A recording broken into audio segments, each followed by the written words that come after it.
Now, Sports Talk with Broads. Here's Hunter Brody. The Eagles are going to have one hell of an offseason. There are so many holes when it comes to this squad, and they are now in the news once again because they're going to have to attack another position. They released Nigel Bradham. Now, this move makes a ton of sense. He was getting older, he wasn't producing at the same rate as he once was, and he was set to make $8 million base salary for next season. Now, the Eagles are going to have to take some money and take a hit on the cap, around $5.3 million, but you do create some cap space when releasing a player that didn't really do much out on the field last year. I'm okay with this, no doubt. It's an obvious move that had to be made. What I'm worried about is the linebacker position as a whole. I hate the way the Eagles view the position. Now, we know football has developed as a sport over the last 10 years, 20 years. The linebacker was once a position that was very vocal. It was the leader of the defense. It was hard hitting. It was so important to teams when it came to playoff runs and being difference makers. It's no longer to that level, but I also think you need more than Nate Gerrys and TJ Edwards and players like that. The Nate Gerrys of the world, we need an upgrade. We need more. Kamu Grugier-Hill is a name that is being discussed. Is it possible the Eagles look that way? That's a start. I mean, that makes me feel better than Nate Gerry, TJ Edwards, and players like that, but I need more out of that position. When you think about how the game has changed, it's no longer pound the rock like it once was. There's more throwing the football. And when you talk about linebackers having to drop back in coverage and run with some of these athletes, it's a hard task. And that's why I think you need to find a happy medium. More than what you got, but it doesn't have to be this elite number one linebacker in the world either. You just need an upgrade. They did something last season that was very questionable, and they let LJ Fort walk. And it seems like he's going to make some noise and be some sort of player in this league, and that was a guy that would have clearly helped that position. They also targeted Zach Brown last season, and that did not work out well at all. They're going to have to make a move, whether it's free agency or whether it's a draft pick, but they need to upgrade at that position. The problem also is they need to find cornerbacks, outside corners. They need to find a safety as well because Rodney McLeod is most likely gone. They need a wide receiver. They're going to have to look at some offensive line depth if they lose Vaitai and Jason Peters is still up in the air. There are so many holes that this team is really going to have to be solid, very solid this offseason with drafting players. We don't need no more J.J. Arcega-Whitesides. We're going to have to be efficient in free agency. It's a tough task because there's so many different ways to go, and there's a lot of wrong ways to go. There's right ways too, but do we trust Howie Roseman to choose those right ways? Now, there's a lot to talk about when it comes to this team right now. But before we do, we need to hear a word from my sponsor, SeatGeek. Are you looking to go to an NBA game? The Sixers are coming back from the All-Star break. What about the NHL? The Flyers are red hot. Even a concert. If you use the promo code BROADS at SeatGeek's checkout, you will receive $20 off of your total purchase. That's free parking. It's a no-brainer to use the promo code BROADS today. So, overall, looking at the linebacker position, I am concerned when it comes to this organization because I believe deep down in my stomach, they do look at Nate Gerry and say, well, he could be a starter. They do look at TJ Edwards and say, well, he can be a starter. And I actually don't mind TJ Edwards for a specific role, but I'm not dialed in and so in love with the guy that I believe he can be this starting type player. I think he can be worked in at times and develop and grow. I like what he brings to the table, but I'm not all in to the point where this guy should be relied on to be a legit starter. The Eagles need to find a way to make a move and address that position. Even if they do draft a guy, think about this. They're going to have to get a wide receiver. They're going to have to get a cornerback. Those are the main focuses this offseason. So when you do eventually draft that linebacker, what round is it going to be? What type of talent is going to be there? Now, it's the NFL. You can find talent in the 4th round, 5th round, 6th round. It is possible. Players do come out late. Antonio Brown, Tom Brady. But going into it, I'm supposed to expect Howie Roseman to be the guy to find a snag in the 5th, 4th, 6th round, and that's if that's where they're even going to target that type of player. They don't value the linebacker position, so I don't expect that to actually happen. But they have to. They have to find a way to upgrade. It'll be interesting to see how they target this spot on the field. I need more. I do. I need more.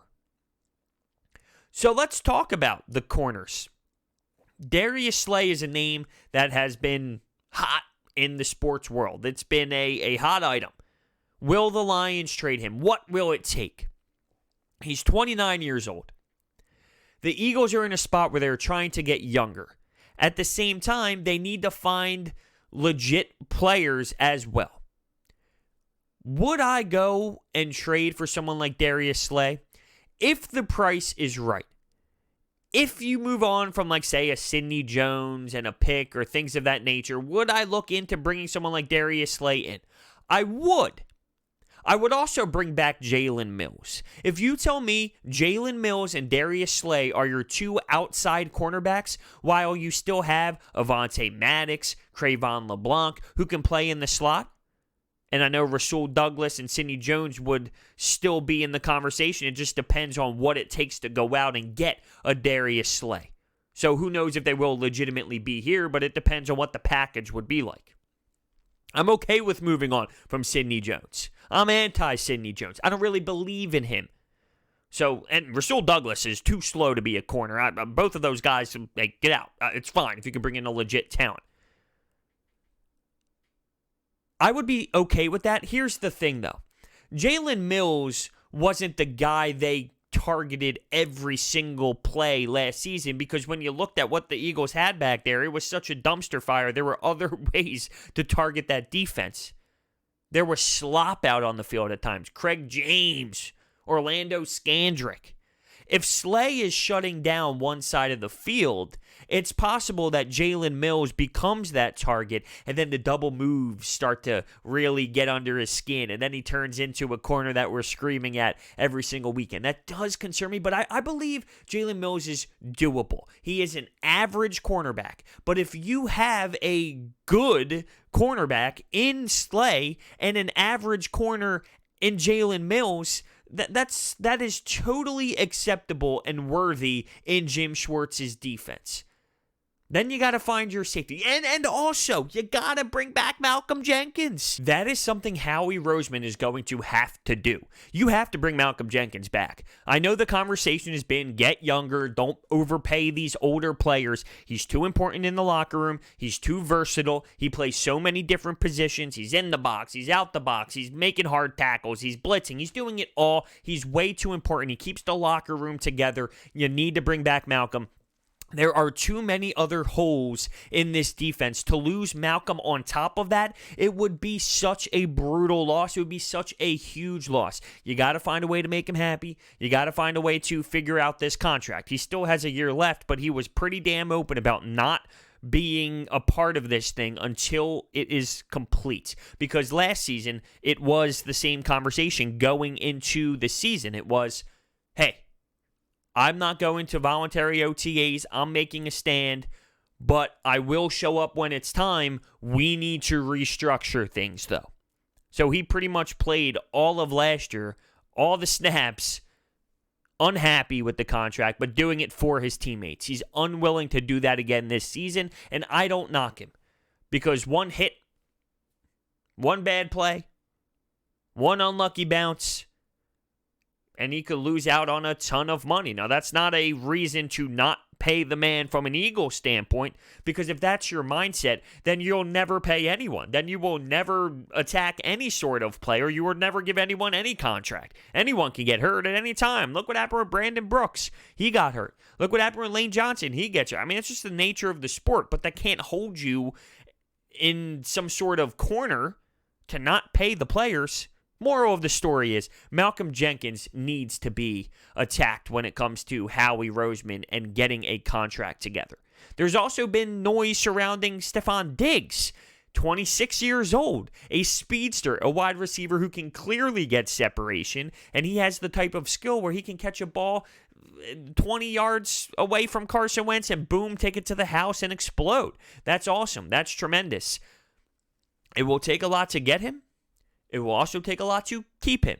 So do the Eagles right now have that type of space to sign him? And also, are they willing to give up a ton of pieces to go out and get him? The obvious answers when you see Darius Slay, when you see Diggs, is go get him. Go get him. Those are the positions we need. Go out and attack these players. But it's not always that simple. I'm not saying not to do it. I am intrigued with both of these options. I think they will both help this football team. But there's a lot that plays a factor. When you just look at it and see their talent and see their names, yeah, of course you think instantly, oh, let's go. That will help the football team. Carson Wentz throwing to Diggs, that would be great. When you have Miles Sanders in the mix as well, that's great. Deshaun coming back, you would have those type of receivers, that type of speed out on the field at the same time with Ertz and Dallas Goedert. No brainer, right? But there's a lot that plays a factor. What you're giving up, how much you got to pay him to keep him happy. There's definitely a personality on Diggs. Who knows if the Vikings are truthfully going to trade him? But I just find it interesting with these names when the Eagles have two spots that are so important that need to be filled, and those two spots are also talked about in the media right now because players are potentially available. Interesting. That's all. Just interesting. The Eagles also need to look at offensive line. Vaitai going to be moved. He's going to move on, I would say. Not going to be moved. The Eagles don't have that in their power. But he's going to start in this league. Jason Peters. Is it time for Andre Dillard? It should be. You took a first-round pick on the kid.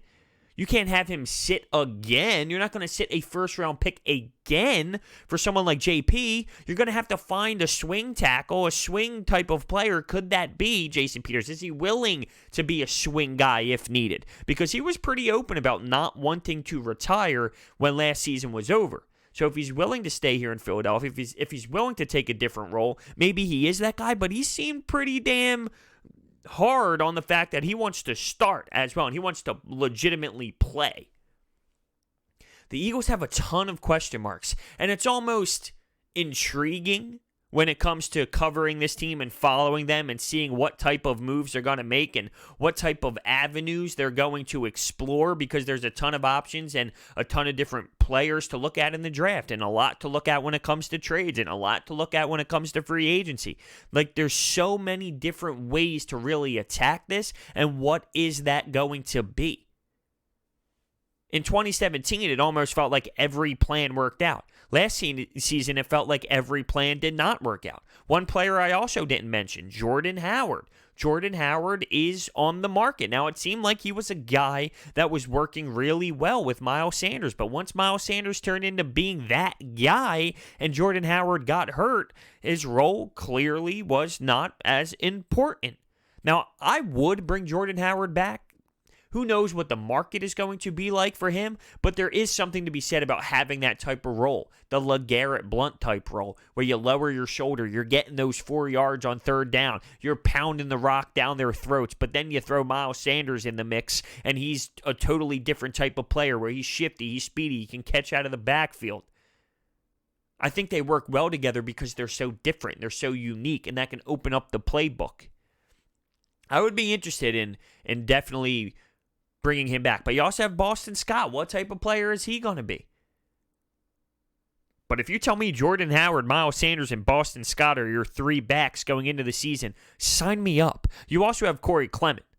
Now, I don't have much hope for him, and even if he was to come back from this injury, if those three are your backs and he's your fourth guy, then sure. But he's missed a ton of time, and I don't expect him to just walk into the season and be Corey Clement of 2017.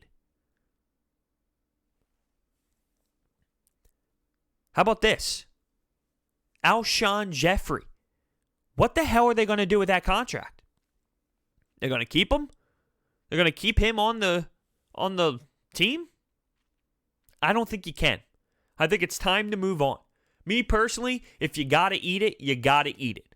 I don't know if many teams are going to be willing to trade for an injured Alshon Jeffrey. Maybe a team would take a chance that he'd be able to come back and be efficient once the injury is healed and once he has been figured out and ready to rock and roll.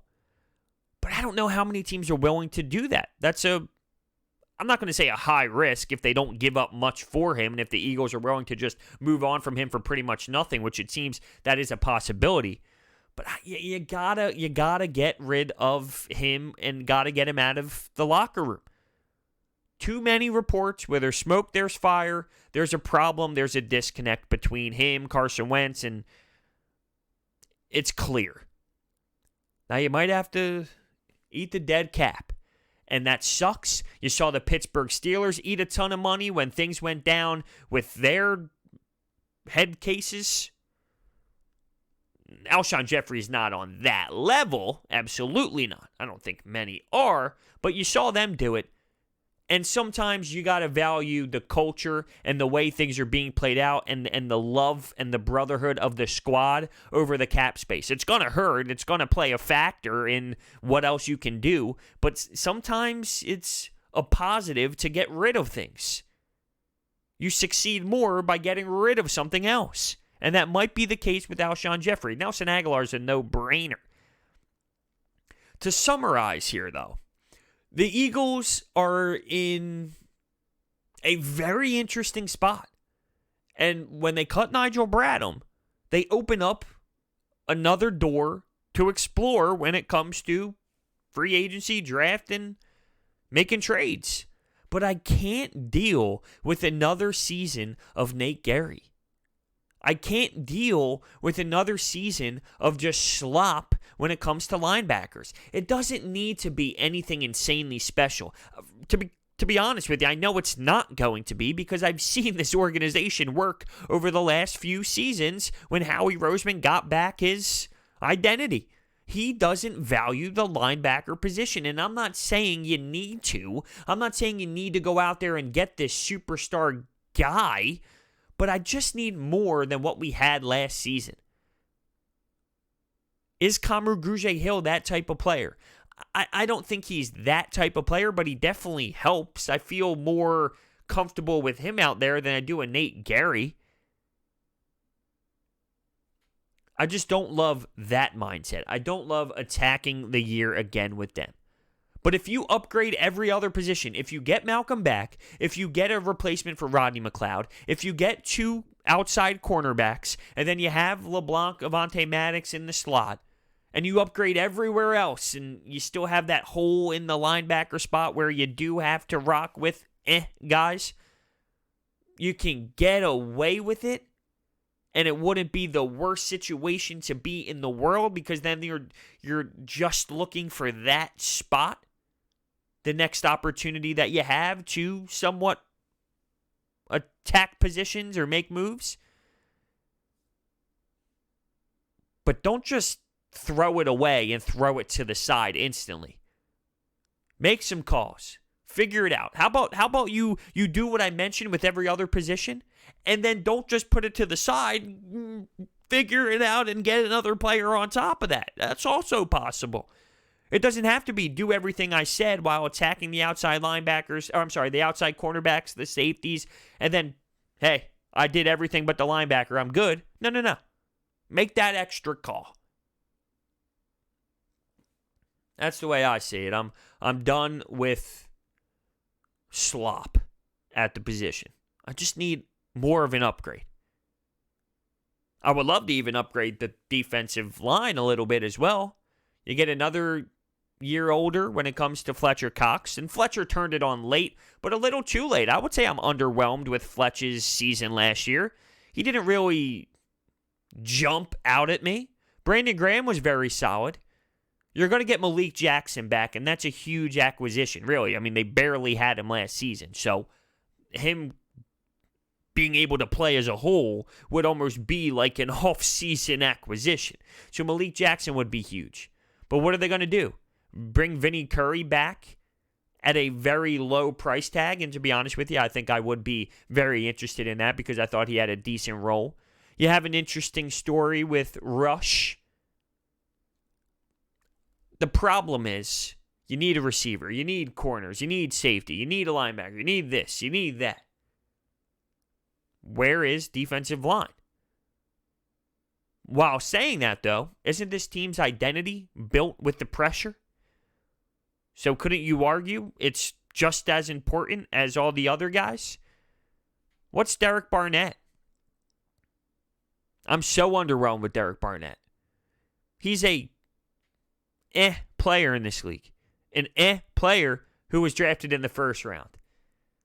I know what he did in Tennessee, but what he did in Tennessee isn't really correlating, and it's not really transferring to the NFL game. It's nowhere close to first-round talent, in my opinion. I need more out of him. But I don't think they target the defensive line as much because look around. Look at this roster. They got a lot of work to do. Let's see how they approach it. Thank you so much for watching. Hit that thumbs up button and subscribe, and I will see you next time.